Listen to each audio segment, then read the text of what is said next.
Àjíǹrere Dọlápọ̀. I cherish grace so much. You know, one of the things that make people to lose is that I know him. Nǹkan tí ó máa ń mú káwọn ènìyàn pàdánù ni pé mo mọ̀ ọ́. Even when God bring the person that want to use to you, Nígbà tí Ọlọ́run bá mú ẹni tó fẹ́ lò fún yín wá, you don't say it's your son. ẹ ní sọ pé ọmọ yín ni. At that moment, the person inside him is your father. Nítorí pé ẹni tó wà nù rẹ̀ bàbá yín ni. That's the truth. Òótọ́ leléyìí. He has been a son in this place. Wọ́n ti jẹ́ ọmọ níjọ́ ni wọ́n ti wá. But I respect his ministry. Ṣùgbọ́n mo bọ ọlá fún iṣẹ́ ìránṣẹ́ And wọn. I value him so much. Mo sì bọ ọlá fún wọn púpọ̀, mo yìn wọn púpọ̀. You have the pulpit for that time allocated to you as God directed you. God bless you.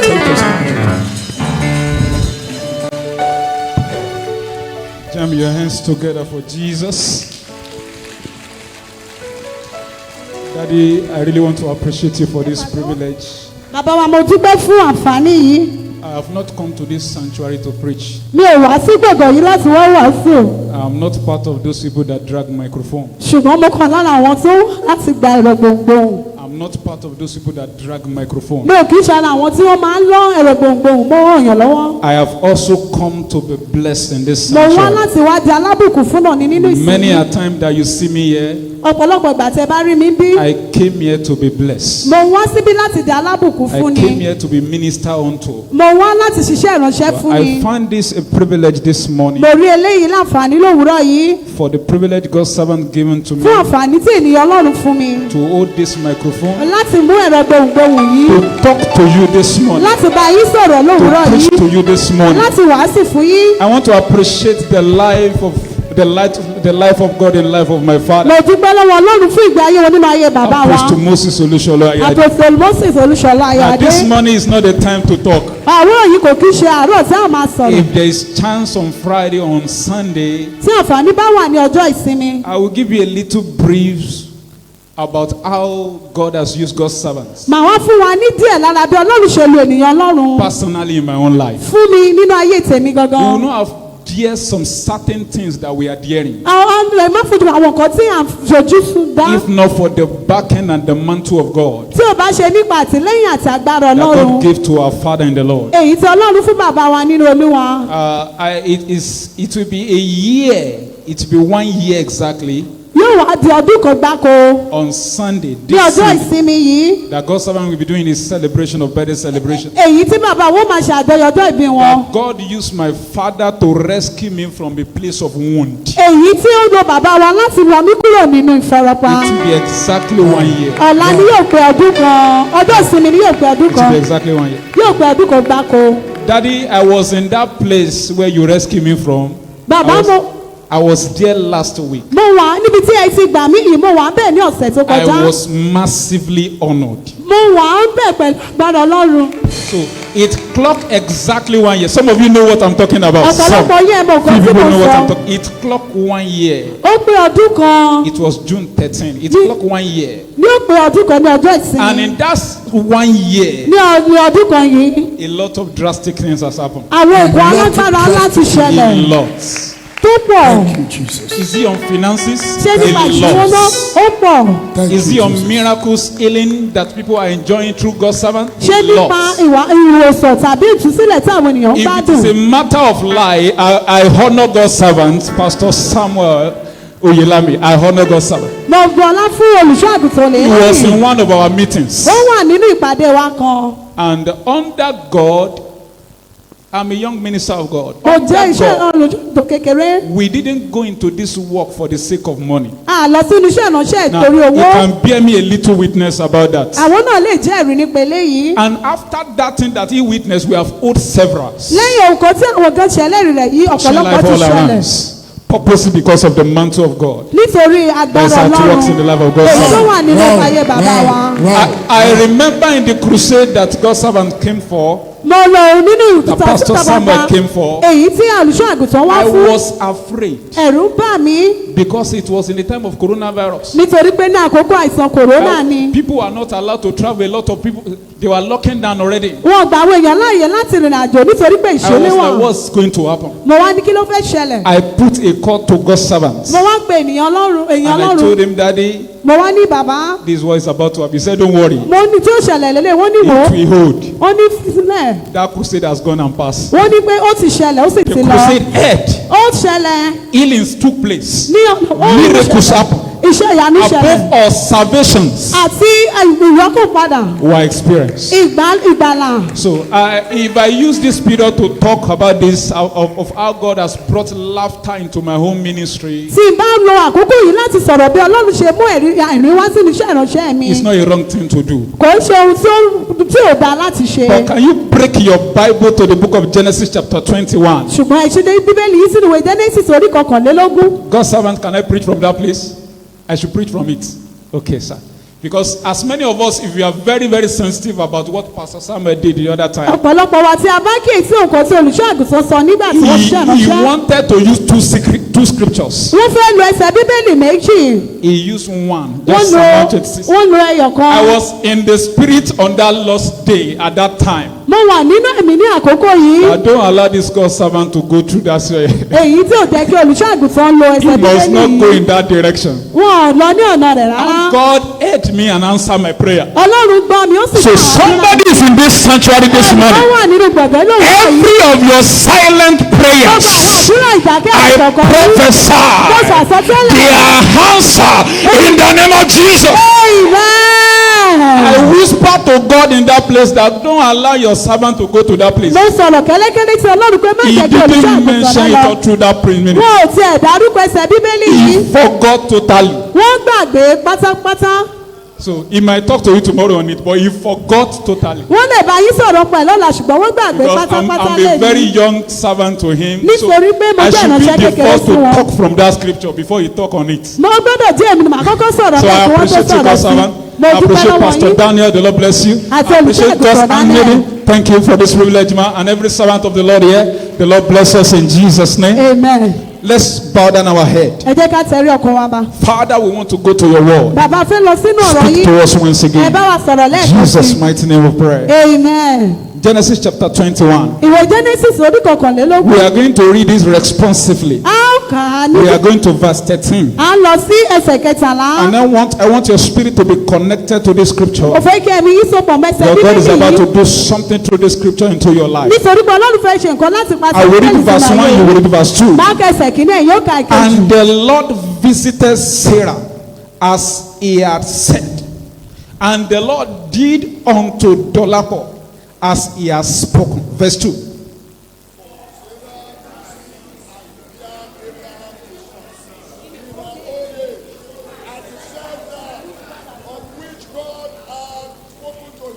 Good. Verse 3. And Abraham called the name of his son that was born unto him, whom Sarah bare unto him, Isaac.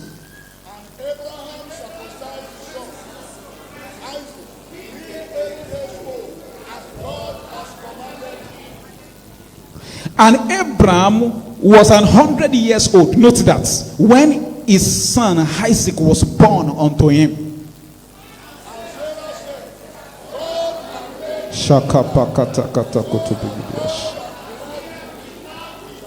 Verse 7. And she said, who will have said unto Abraham that Sarah should have given children suck? For I have borne him a son in his old age. Note it.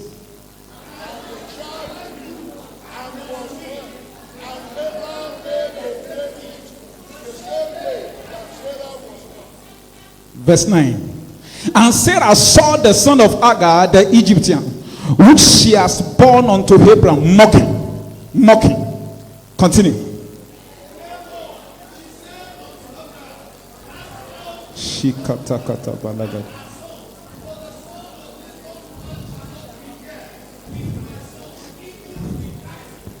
Can we read it together?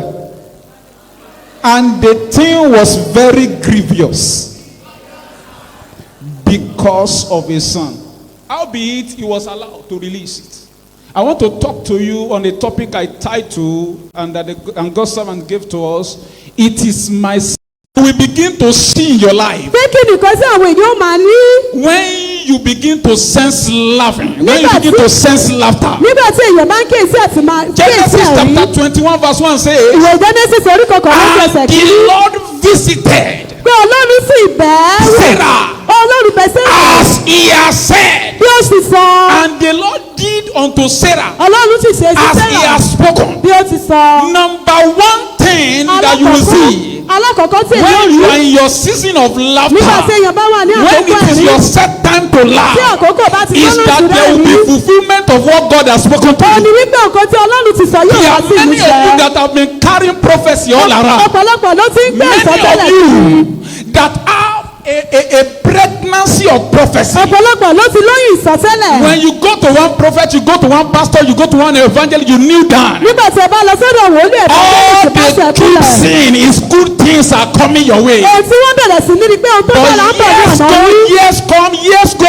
years come. Ṣùgbọ́n ọdún wá ọdún lọ. You didn't see the manifestation. Ẹ wàá rí ìfarahàn rẹ̀. I am prophesying to somebody under the sound of my Mo sọ voice. àsọtẹ́lẹ̀ sí ẹnìkan lẹ́yìn òru. Every power that has kept you at the time of prophecy, Gbogbo agbára tó ti fi every power that allow you to be hearing prophecy, Agbára tó jẹ́ kí ẹ máa that gbọ́ didn't allow you to hear manifestation, Èyí tí ò jẹ́ kí ẹ that rí didn't allow you to hear fulfillment, Èyí tí ò jẹ́ kí ẹ rí those ìmúṣẹ. power are destroyed. Amen. Jesus was once in this time Jésù ó wà nínú àkókò yìí nígbà of kan. hearing prophecy. Èyí tí ó gbọ́ In the àsọtẹ́lẹ̀. book of Matthew chapter 21, Nínú ìwé Mátì orí the Bible said there kọkànlélógún. is a ass that have been tied for years, Bíbélì sọ wípé kétékété that wà have tó ti been sọ mọ́lẹ̀. prophesied that Jesus is going to ride Èyí upon. tí wọ́n sọ pé Jésù ó But a gùn. time come Ṣùgbọ́n àkókò dé that the ass, tí kétékété that náà. was tied. Èyí tí ó ti sọ a mọ́lẹ̀. commandment was issued Ìkọ̀ṣẹ́ wọn that wà. that ass should go and be loose Pé kí wọ́n lọ sí for kétékété the náà. master to ride upon it, Fún ọ̀gá láti for the gorí rẹ̀. prophecy in the Old Testament to be fulfilled. Fún ìsọtẹ́lẹ̀ nínú májẹ̀mú láyé láti wá sí there is ìmúṣẹ. a prophecy that is on your head, man, Àìsọtẹ́lẹ̀ kó wà ní orí that yúnítì need to be yìí. fulfilled. Èyí tó yẹ kó wá sí As ìmúṣẹ. I am talking now, God is opening my eyes. Bí mo ṣe ń sọ̀rọ̀ lórí I am ojú mi. seeing an expire prophecy Mo ń rí àwọn àìsọtẹ́lẹ̀ that tí ó ti that the gbá. devil has kept on people's head. Èyí tí àwọn èṣù ti fi pamọ́ sórí Let àwọn me give you an ènìyàn. example of what I'm saying. Ẹ jẹ́ fún yín ní àpẹẹrẹ. You would have come to see some minister of God, Ẹ ti lè lọ rí àwọn ènìyàn and they would Ọlọ́run. have told you Wọ́n ti wá sọ fún yín. that before this time next Pé kí year, o tó di àkókò ìní ọdún tó this bọ̀. so good thing will happen to you. Òkò bẹ́ẹ̀ yóò ṣẹlẹ̀. But that time has come and passed. Ṣùgbọ́n àkókò ìtiwá ó There ti is a lọ. devil that stand your way that is disturbing that prophecy from coming to pass. Ẹ̀mí èṣù kó wà tó dúró So lọ́dọ̀ that ọ̀yìn tó kept jẹ́ you kí in wọ́n sì weeping. ṣe. That kept you in sadness. Eléyìí ó mú kí ẹkún àti kept ìdúró you lójú to kan be wọ́n. mourning. Eléyìí ó fìyàn That pamọ́ kó máa kept you to ṣubú. be burdensome. Eléyìí tó gbẹ́kẹ̀yẹ ní They àjàdá. didn't allow that prophecy to come to pass. Wọ́n jẹ́ kí àwọn That ìsọtẹ́lẹ̀ is wá the sí reason ìmúṣẹ. why Sarah said, and the Lord visited Sarah Ìdí tí ó bẹ sọ pé Ọlọ́run sì wá as Sárà he wò. has said. Gẹ́gẹ́ bí ó ti sọ. The Lord do unto Sarah Ọlọ́run ṣe sí as Sárà. he has spoken. Gẹ́gẹ́ bí ó ti sọ. So I am seeing those expired prophecies Mo wá being rí renewed àwọn now. àsọtẹ́lẹ̀ tí ó ti pẹ́ yìí. I am not talking to everybody. I'm not talking to Bí everybody. ìbá gbogbo èèyàn sọ̀rọ̀. Maybe they have told you that Daddy was saying something for you to know. I'm watching online yesterday. Bàbá wa sọ kókó kẹ́ lè mọ̀ pé mò ń wò wá lórí ayélujára. said- Wọ́n ní pé He said yesterday that God told him pé Ọlọ́run sọ fún wọn. that he has 3 things Pé wọ́n ní ohun mẹ́ta. that God should do for him in Pé this, kí Ọlọ́run ṣe fún wọn ní birthday àkókò celebration. yìí ní àkókò àjọyọ̀ yìí. And one is personal to him. Wọ́n ní nǹkan ó jẹ́ àwọn nǹkan. He mentioned 2 other things. Wọ́n wá dárúkọ méjì tó kù. And he said God told him Wọ́n wá ní Ọlọ́run sọ fún wọn. that before, maybe I'm forgetting, before September, October this Wọ́n month, ní pé this kó year, tó di oṣù are here now. kẹwàá. October 18, Kó tó di ọjọ́ kejìdínlógún that oṣù it, kẹwàá. all of them would have come to pass. Pé gbogbo ẹ̀ ni ó ti wá sí ìmúṣẹ. You know those devil that attacked you last year, Ṣé ẹ mọ̀ pé èṣù tó takò yìí ní ọdún they tó have kọjá? also hold on to that word. Wọ́n ti kíyèsí ọ̀rọ̀ yìí. I am angry in my spirit. Mo wọ́n sọ nínú ẹ̀mí mi. Every power that is wasting prophecy on your head, Gbogbo agbára tí ó ń kó àsọtẹ́lẹ̀ kúrò lórí yìí. every power that is delaying prophecy on your Gbogbo head, agbára tí ó ń dá àsọtẹ́lẹ̀ those dúró. power are destroyed. Agbára náà Sit down, bàjẹ́. sit down, sit down, sit down. Ẹ jókòó. All I mean is this: Ohun tí mo rí pé there is a renew pé ìtùtù nǹkan tuntun wọ̀. of those prophecies that has expired. àwọn máa jẹ́ àwọn ìsọtẹ́lẹ̀ tí ó ti What I mean bàjẹ́ is yìí. that they call it that before May this year, wọ́n kó tó di oṣù karùn-ún yìí. something good would have happened pé to you. ohun tó bẹ́ẹ̀ bẹ́ẹ̀ bẹ́ẹ̀ But yóò May has come ṣẹlẹ̀. and gone. ṣùgbọ́n oṣù karùn-ún ti I wọ́n am ti lọ. standing with the mantle of mo God wá dúró pẹ̀lú agbára to ọlọ́run renew those láti prophecies. mú wọn wá sí ìmúṣẹ padà. That before the end of this program, pé kí ìpàdé ìtò parí. before Sunday, kí ó tó dọjọ́ ìsinmi. every prophecy that they have said to you gbogbo before, májẹ̀mú tí wọ́n ti sọ fún every good àsọtẹ́lẹ̀. prophecy that have been uttered to you, ọmọ jẹ́ àsọtẹ́lẹ̀ rere tó ti sọ fún gbogbo yín. àsọtẹ́lẹ̀ tó ń bẹ lórí yìí tí wọ́n jẹ́ kó ṣẹ. amen. Mo dúró bí ẹnu Olúwa láàárọ̀ yìí. the word of God is Lórúkọ Jésù, the name of ó yá lọ wọnú bó ṣe lọ. amen. Enter it as you are going in Jesus' name. A life, sit down. A life ayé that has delayed prophecy, ayé tí ó bá ní ìdádúró àsọtẹ́lẹ̀. that has delayed fulfillment, eléyìí ni ìdádúró nípa is a ìmúṣẹ. life that will constantly be weeping. òun ni ayé tí ò máa sọkún ní gbogbo ìgbà. Is a life that they are deprived of joy and laughter. òun ni ayé tí wọ́n ti gba ayọ̀ àti àdùn kúrò nínú ayé rẹ̀. Who knows ta ni ó mọ̀ how many years Sarah iye ọdún tí Sárà have been hearing prophecy tí o ti ń gbọ́ àsọtẹ́lẹ̀ before he heard that one, kó tó wá gbé ẹyọ kan yìí that before this time next, pé kó tó wá di àkókò ìní ọdún tó ń bọ̀. that is the one scripture recorded. eléyìí ni bíbélì Maybe he has ṣàkọsílẹ̀ come rẹ̀. to meet with some people bóyá ó ti lọ bá àwọn ènìyàn pàdé in the early stage of their marriage. ní ìgbà tí wọ́n kọ́ ṣègbéyàwó. That this so thing, you will have this son, you have this son. pé nígbà báyìí ó bí But ọmọkùnrin. they delayed that son to that old age. ṣùgbọ́n ìdádúró wà nípa ọmọ yìí. Àwọn agbára tó ń sún ìlérí Olúwa sí ọjọ́ iwájú fún that ọ. have been running the prophets of God for you. Daddy said something. bàbá sọ nǹkan kan In one Sunday service ní here, ọjọ́ ìsinmi kan.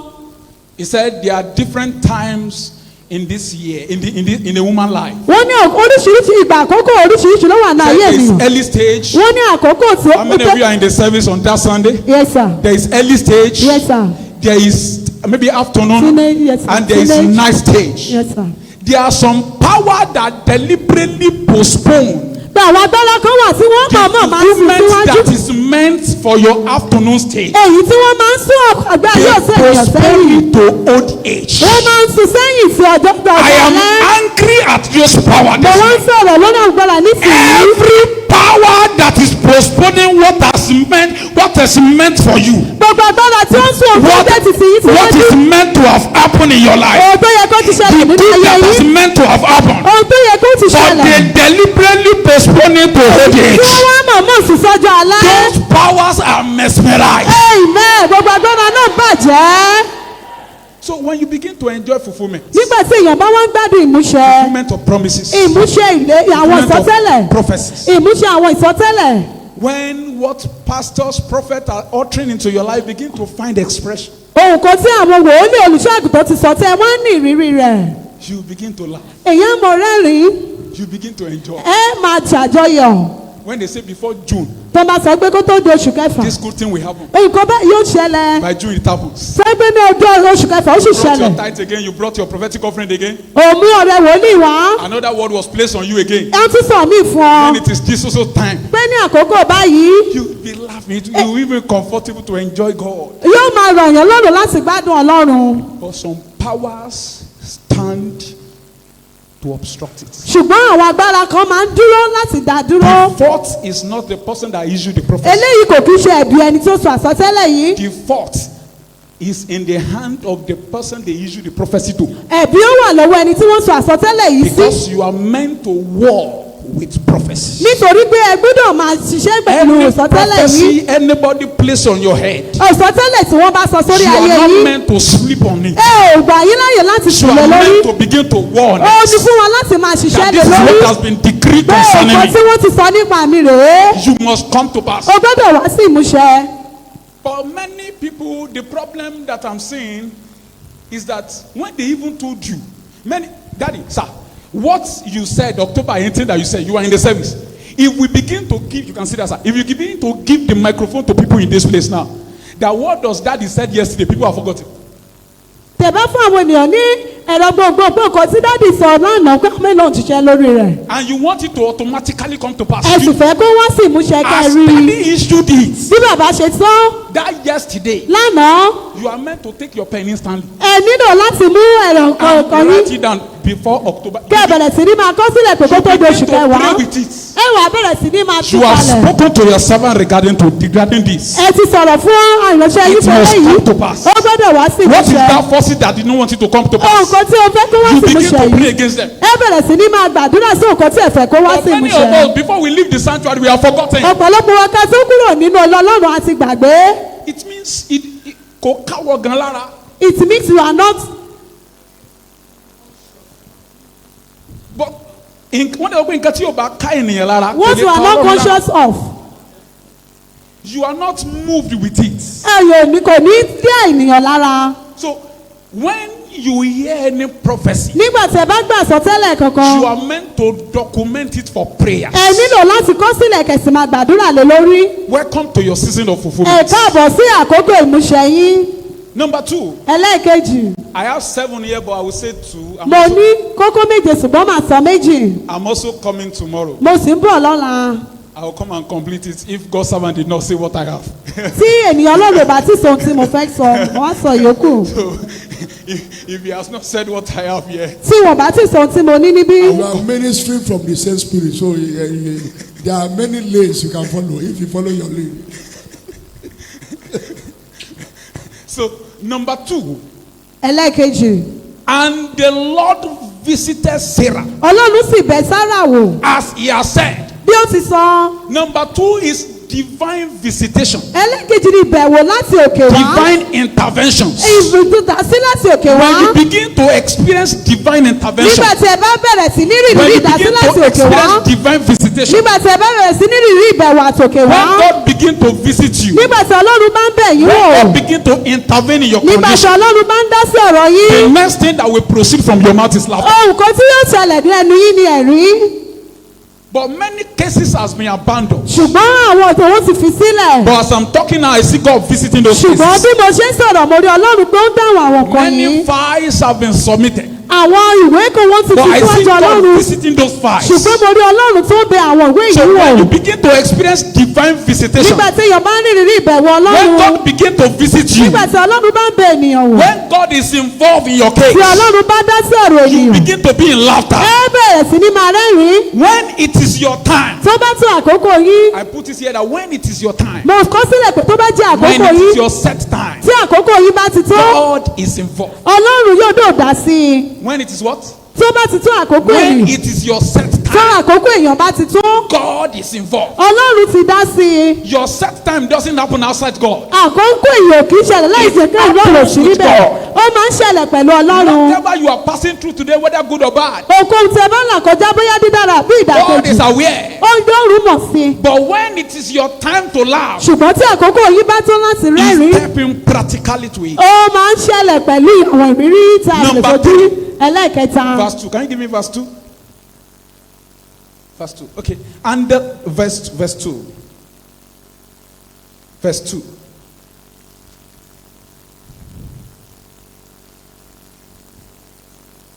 And for Sarah conceived and bare Abram a son in his old age, at the set time of which God has spoken unto him.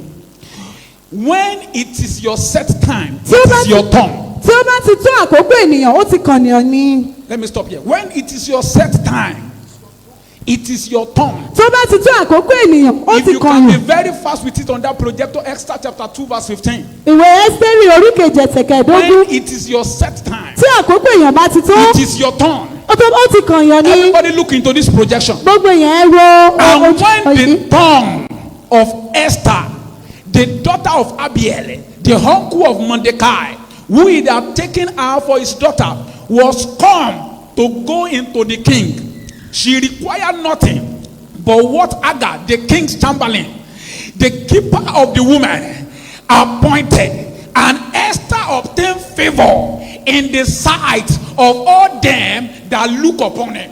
Because it is his time. nítorí àkókò rẹ̀ ni. So when it is your time, tí àkókò yìí bá ti tó. it is your turn. ó ti kàn Somebody mí. say it is my turn. ó ti kàn mí.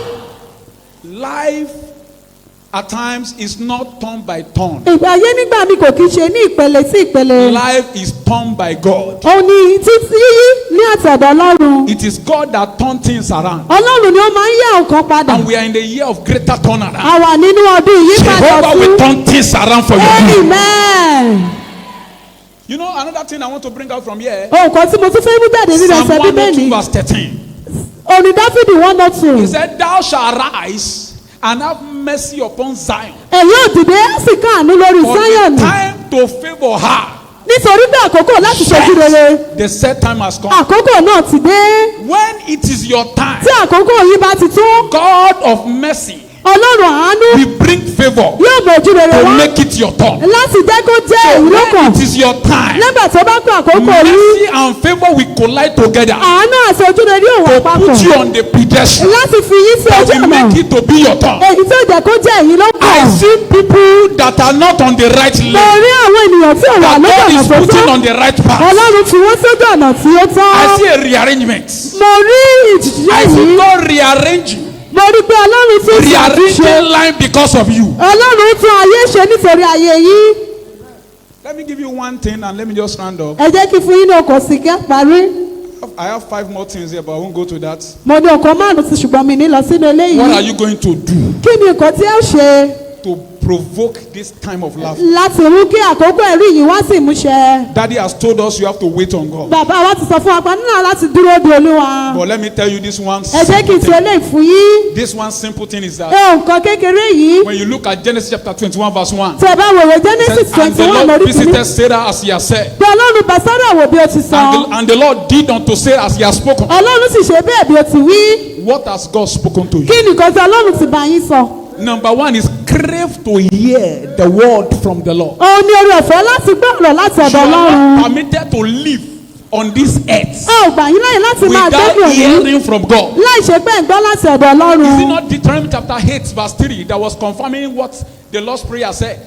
He said, man shall not live. If you see, you can even put it. Man shall not live by bread alone. pé ènìyàn ò gbọ́dọ̀ máa gbé nípa àkàrà lásán. Your living on the earth is not because of the food you are eating. ìgbà ayé yín nínú ayé yìí kò ṣe nítorí Your oúnjẹ tí ẹ̀ living ń on the jẹ. earth is not because of the bread that you are eating. kò ṣe nítorí oúnjẹ tí ẹ̀ ń It's jẹ. not because of the apple that you are eating. kò ṣe nítorí èso tí ẹ̀ ń jẹ. You live by the word. ẹ̀ ń gbọ́dọ̀ máa gbé pẹ̀lú ọ̀rọ̀ He ọlọ́run. said, men shall not live by bread ó ní alone. àwọn ènìyàn ní máa gbé nípa àkàrà Not lásán. only God is saying you should not eat bread again. kò ṣe pé ọlọ́run sọ pé ká má jẹ mọ́. But if you are living on the bread alone, ṣùgbọ́n tí ẹ bá dúró lórí oúnjẹ lásán. you are not having balanced diet. èèyàn ò tí ì ní oúnjẹ tí ó kójú òṣùwọ̀n. Meaning, if you want to stand properly like the way I'm èmi standing, pé like tí ẹ bá fẹ́ dúró bí mo ṣe you dúró. are permitted to stand on one leg. tí ẹ ò bá gbẹ̀yìn náà láti But you dúró lórí have to ẹsẹ̀ put on kan. this to stabilize this ṣùgbọ́n leg. láti lo ẹsẹ̀ méjèèjì. So man shall not live ènìyàn ò gbọ́dọ̀ máa gbé by bread alone, pẹ̀lú àkàrà nìkan. but by every word ṣùgbọ́n pẹ̀lú gbogbo ọ̀rọ̀ that proceed from the Lord. èyí tó bá jáde láti That ọ̀nà thing that ọlọ́run. make you to sleep whenever word is going òkò tó máa ń jẹ́ kí èsì is nígbà that tí thing ọ̀rọ̀ that will bá make you to lọ. be in perpetual weeping. òun ni òkò tí ò jẹ́ kí èèyàn wà nà lá. That thing that make you to sleep òkò tó mú yín sùn whenever the word of the Lord is going on. nígbà tí ọ̀rọ̀ ọlọ́run bá ń lọ lọ́wọ́. That thing that make you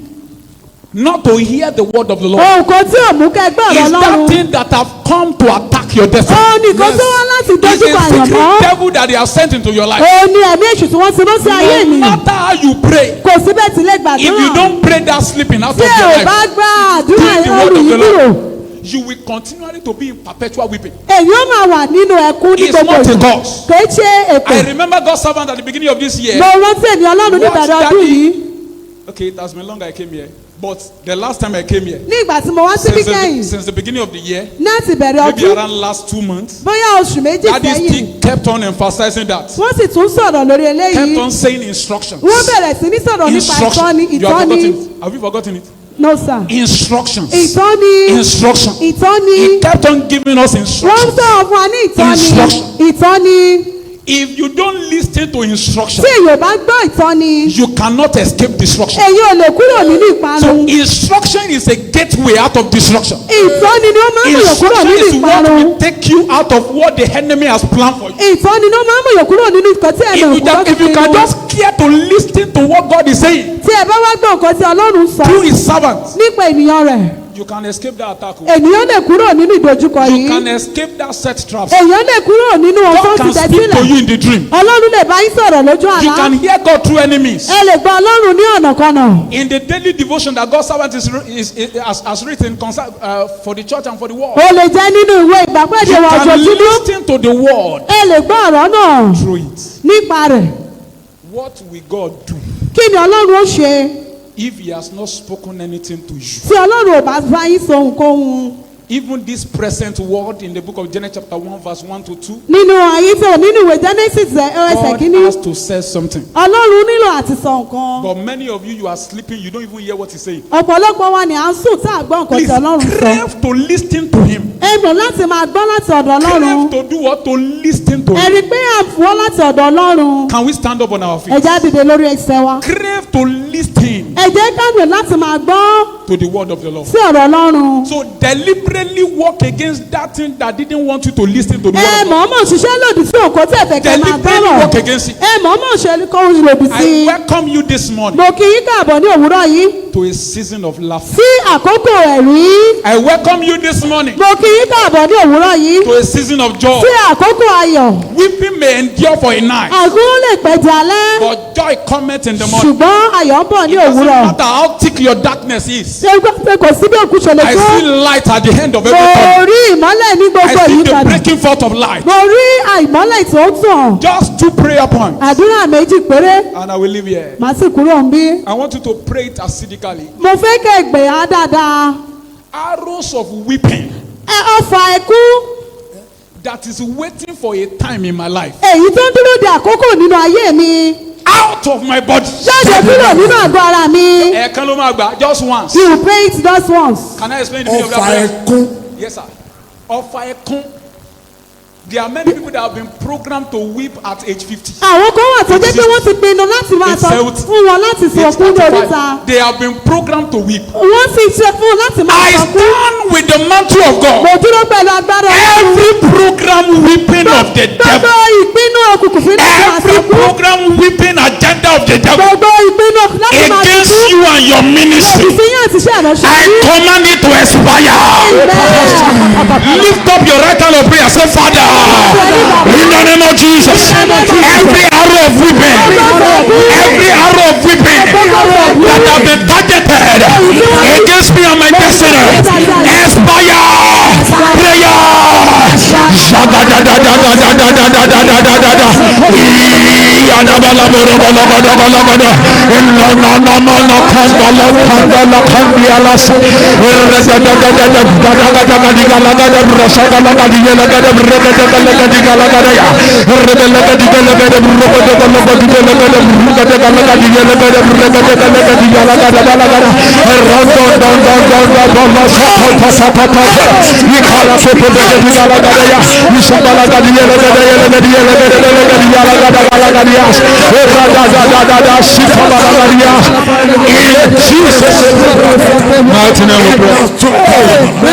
Spread forth your hand to this altar.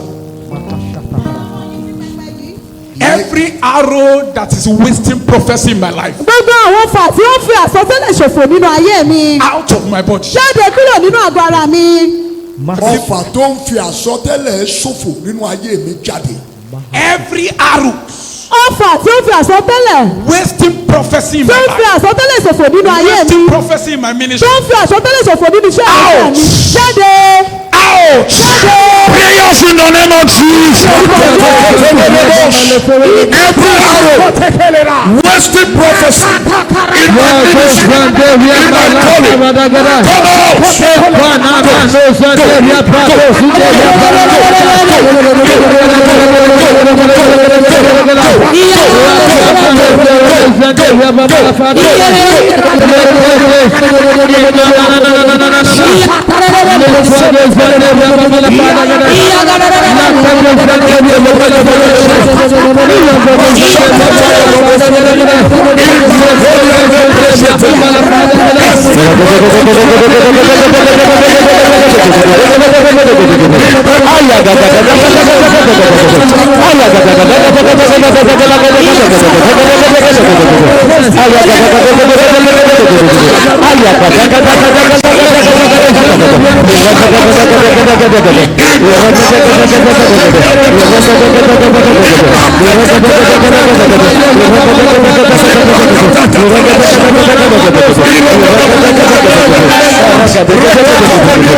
Jesus' mighty name we pray. Amen. So we are still going to be in the attitude of prayer. a sì gbàdúrà. But before we pray, kí a tún man gbàdúrà. of God, more grace in Jesus' name. amen. You see, God said we should pray prayer. ọlọ́run ní ká gbàdúrà kan. You see some people. ṣe rí àwọn ọ̀pọ̀ ènìyàn. There's a trend that is common in this African part. èrí àwọn ìròyìn tó wà tí ó wà ní àyàn dúdú. You see that people started well in life, ẹ rí i pé àwọn ènìyàn bẹ̀rẹ̀ dáadáa. but they don't end well. ṣùgbọ́n wọn kì í parí dáadáa. Are you getting what I'm saying? You see that